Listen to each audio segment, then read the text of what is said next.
Olá, turma. Vamos fazer o exercício referente à página 266 do nosso livro. Antes de nós começarmos, vou fazer uma rápida recapitulação, falando assim um pouquinho sobre, um rápido resumo, sobre as teorias lamarckista e darwiniana. Olha só, na teoria lamarckista, a evolução ela era vista como uma sequência linear. Na teoria darwiniana, ou teoria de Darwin, considerava que as diferentes espécies surgiam de ancestrais que se modificavam ao longo do tempo, tá? Então, o que nós vamos concluir com isso? Que Darwin e Wallace, eles formularam proposta para explicar por que as espécies se modificavam ao longo do tempo, ok? Então, a partir daí, destaca-se algumas teorias da seleção natural. Então, vejamos aí algumas dessas teorias, levando em consideração que as espécies de seres vivos apresentam alto potencial reprodutivo, ou seja, elevada capacidade de deixar descendentes. Os recursos limitados levam os indivíduos de uma população a competir, por exemplo, por fonte de alimento e por abrigo. Isso é seleção natural, Os indivíduos não são iguais. Alguns podem apresentar características que favorecem sua sobrevivência e competição. Com base nesses enunciados, nós verificamos que existe grande chance desses seres sobreviverem, no caso, a manutenção e a perda da biodiversidade. Dentro desses itens, nós vamos observar que existem os usos sustentáveis e o de proteção integral, tá? Então, isso tudo requer um processo para que possa ser feito um estudo a qual se chegue a uma conclusão em relação à evolução das espécies. Ok, então vamos lá. Só para concluir, a gente vai dizer que o estudo da evolução das espécies, ele é realizado com base na observação dos seres vivos, como sua estrutura, o seu comportamento, quer dizer, é feito todo um estudo para que possamos chegar a uma conclusão, tá? Mas vamos lá no nosso exercício de hoje. O exercício de hoje diz o seguinte: marque com X nas frases que se referem às teorias científicas, como a da origem dos seres vivos. Primeiro item, baseia-se em fatos e evidências. Correto. Então, a teoria científica, ela baseia-se em fatos e evidências. Outro, atribuem a origem dos seres vivos a fenômenos sobrenaturais. Não. Questão falsa. São características de algumas culturas populares. Também não.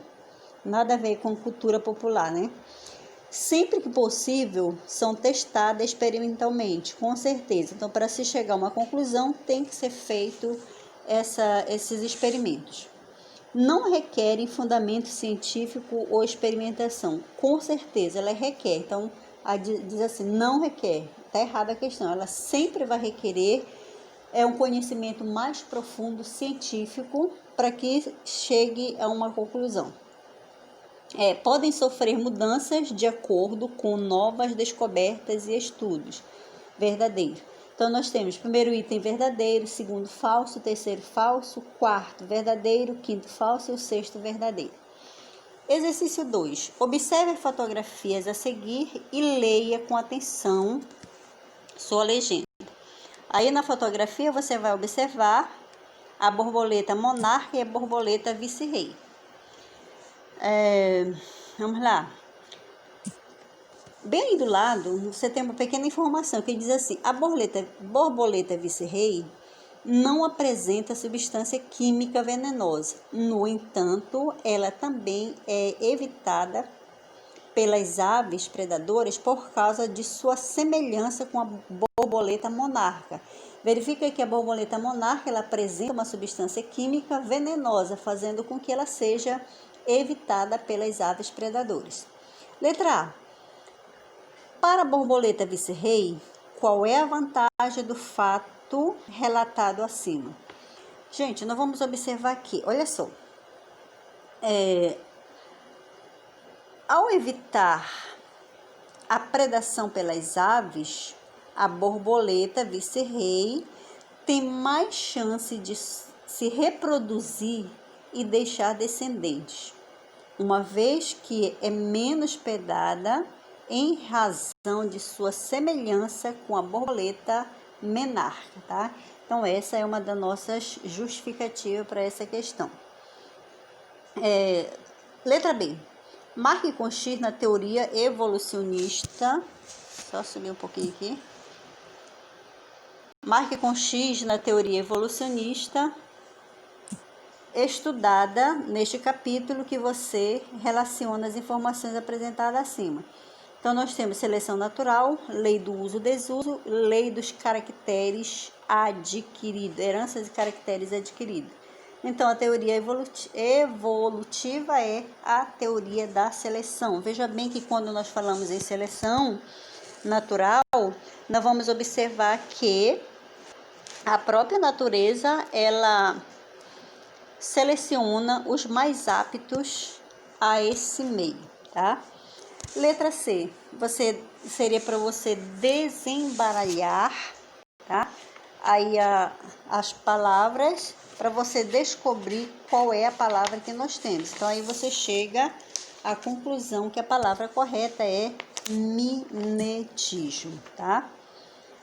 Então, quando se fala em mimetismo, nós vamos dizer assim que essa palavra, ou seja, o mimetismo, ela refere a semelhança física existente entre seres vivos de diferentes espécies e que ajudam a enganar o predador, evitando sua predação. Quer dizer, é uma forma de como ele vai buscar na natureza, uma forma de se camuflar, digamos assim, para confundir outros predadores, tá bom?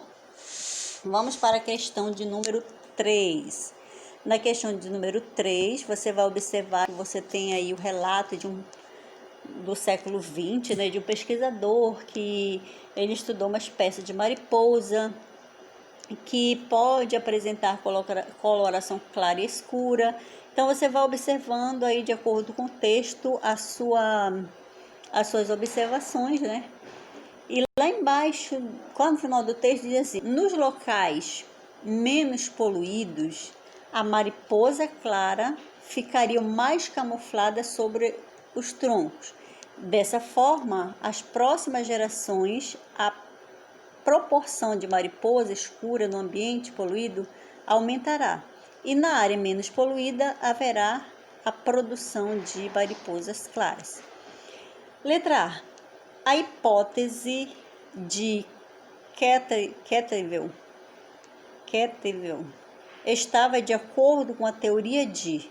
Aí nós vamos observar que a teoria mais adequada para essa situação do pesquisador Bernard é exatamente a teoria Darwin e Wallace. Letra B. Justifique sua resposta do item A. Vamos ver. Essa hipótese ela estava de acordo com a teoria de Darwin, porque de acordo com Bernard, as mariposas mais bem adaptadas às condições do ambiente, digamos assim, no caso mais poluídas e menos poluído, teriam mais chance de sobreviver, pois seriam menos predadas, tá? Então aí veja bem que você está observando, no caso, os dois ambientes, né? Então ela seria menos predada. Letra C. Só colocando aqui um pouquinho mais. Letra C. foi muito. Então, se no local menos poluído se tornasse mais urbanizado com a presença de mais poluentes atmosféricos, qual das mariposas teria mais chance de sobreviver e menos risco de ser encontradas por predadores? Gente, aí nós vamos chegar a uma pequena conclusão de que, veja bem, no caso, se o ambiente se tornasse poluído, as mariposas escuras teriam mais chance de sobrevivência. Isso, diríamos assim, isso porque ocorreria no local, ou seja, se o local estivesse mais poluído, os troncos ficariam mais escuros. Com isso, iria favorecer a camuflagem dessas mariposas, tá? Já as mariposas claras, elas ficariam com mais dificuldade em se camuflar no ambiente, ficando mais visíveis a predadores, tá? Então, a gente vai verificar que a poluição, ela iria beneficiar mais as mariposas escuras. Letra D. De que maneira o ser humano está interferindo na sobrevivência da espécie de borboleta estudada por Bernard Cateville? Então, nós vamos observar que, de forma geral, essa interferência na sobrevivência das mariposas pela ação humana está exatamente na emissão do ar atmosférico no ambiente, o acúmulo de, digamos assim, de lixo nos troncos das árvores. Então, quer dizer, essa questão da alteração do próprio meio ambiente iria influenciar o meio. Continuando o nosso exercício, já lá na questão 4, que diz assim: analise a frase, ou seja, as frases referente à origem da Terra, coloque V para verdadeiras e F para falsa. Vamos lá. Pela teoria da geração espontânea, os seres vivos originavam-se de matéria não viva. Qualquer ser vivo só pode se originar de outro ser vivo. Oparin contribuiu para que a teoria da geração espontânea fosse desacreditada. Então, aí nós temos uma questão falsa. Não foi Oparin, foi o Pasteur. Tá? Pasteur. Então, questão falsa. Por meio do experimento de Miller e Urey, pode-se observar a formação de novos micro-organismos. Então, aí nós vamos dizer que por meio do experimento de Miller e Urey, pode-se observar a formação de moléculas complexas e fundamentais para a formação de células, com base em moléculas simples, tá? Então, questão falsa. Item 5. Leia a manchete a seguir. Unidades de conservação asseguram a biodiversidade e recursos hídricos de Florianópolis. Como as unidades conservadoras podem assegurar a biodiversidade? Então, gente, levando em consideração o enunciado da questão, as unidades conservadoras são áreas naturais protegidas, certo? Assim, elas auxiliam na conservação do habitat e dos recursos naturais presentes nelas, que são essenciais para a sobrevivência de seres vivos no ambiente. Então, você vai observar que existe essa grande preocupação em preservar o ambiente. Então, a partir do momento que está preservando o ambiente, então está também fazendo a preservação desses seres que nela habitam, ou seja, no meio ambiente habitam. Próxima questão, marque com X na alternativa que apresenta informações corretas a respeito da manchete apresentada. Primeira manchete. A manchete está correta ao relacionar as unidades conservadoras com recursos hídricos, pois essas unidades ajudam a proteger as nascentes dos rios, bem como seus afluentes, evitando que poluentes sejam despejados nesses corpos d'água. Além disso, a presença e a conservação da vegetação, como a mata ciliar, evitam o assoreamento dos rios. Corretíssima a questão aí. Próxima. A manchete está incorreta ao relacionar as unidades conservadoras com recursos hídricos, pois essas unidades visam apenas a proteção. Então, só aí você já vai perceber que está errada a questão, tá? E na letra C, você faz uma pesquisa, né, sobre as unidades de conservação que existem no município ou estado onde você mora, tá? Seria para você escolher, ou você vai fazer essa questão e vai postar na plataforma para a gente ver o seu ponto de vista, tá? Você vai escolher uma delas e falar um pouco sobre essas informações que você adquirir, tá bom? Vamos para a próxima página, a página 169, dando continuidade ao nosso exercício, fazendo assim aquele resumão sobre a origem da vida, levando em consideração a teoria de Oparin e Haldane, no caso, né? Oparin e Haldane. Vamos lá, vamos ver o que eles dizem. As primeiras formas de vida se formaram de moléculas simples, que posteriormente deram origem às moléculas mais complexas. As moléculas mais complexas se aglomeraram, formando pequenas estruturas isoladas por membranas chamadas de coacervados.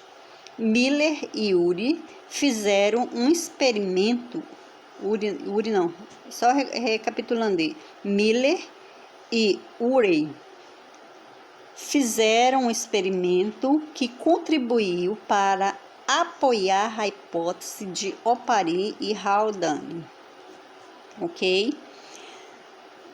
Na teoria da geração espontânea, os seres vivos se originam da matéria inanimada. Veja bem que aí a gente está falando de geração espontânea. Vamos lá para a biodiversidade. Teoria lamarckista. Vamos ver o que diz a teoria lamarckista. Seres vivos mais simples se originavam de matéria inanimada e se transformavam ao longo do tempo, originando os mais complexos formados por sequência linear. Baseada nas leis de uso e desuso e da herança dos caracteres hereditários, a estrutura mais utilizada pelo ser vivo se desenvolve e a menos utilizada se atrofia. As características resultantes do uso e desuso são transmitidas aos descendentes. O ambiente interfere em qual estrutura do corpo será mais utilizada ou menos utilizada. Quer dizer que aí o próprio ambiente influencia o meio, né? As características adquiridas são transferidas à prole, ou seja, às futuras gerações. Vamos lá, teoria de Darwin e Wallace. As diferentes espécies surgiram de ancestrais que se modificaram ao longo do tempo por meio da evolução, baseada na seleção natural, tá? Isso aqui na teoria de Darwin e Wallace. O ambiente favorece uma determinada característica. Determinadas características oferecem vantagem ao ser vivo, aumentando suas chances de sobrevivência e reprodução. Indivíduos que geram mais descendentes podem transmitir suas características determinadas geneticamente, tá? Então, até aqui foi o nosso exercício. Espero que vocês possam acompanhar e fazer a correção necessária.